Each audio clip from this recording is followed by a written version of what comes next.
तपाईँको एकल फोनले मेरो छोराले नयाँ जीवन पाएको यो हजुर यो म तपाईँको गुण कहिल्यै बिर्सिदिनँ। अनि बाउ छोरा सँगै बिरामी हुँदाखेरि बाउ चाहिँ त्यतिखेरै बित्नुभयो, छोरा चाहिँ तपाईँले एकल फोन गरेर आइसियुमा जग्गा दिलाइदिनु भयो। अनि मेरो छोरा अहिले बाँचेको छ, तर बाँचे पनि मेरो छोरा अपङ्गा भएको छ।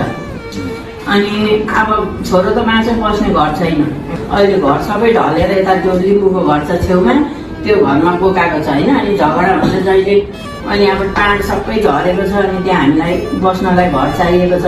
त्यही घर चाहिँ हामीले अब पक्का घर बनाउने स्थिति छैन, यसो टिनको 12-13 गरेर बनाऊँ भनेर अब बनाउनु थालेपछि फेरि नगरपालिकाले उयो रोकाइदिने हो कि भनेर चाहिँ पहिला कुरा बुझेर अनि बनाउनु त अब पहिला त धेरैचोटि बनायौँ होइन, त्यतिखेर यस्तो थिएन नि त होइन।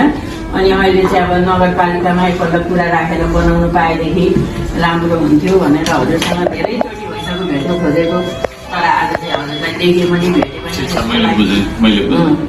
रसिकसँग भेटाइदिनु, लेखिदिनु, आफैले लेख्दा आफैले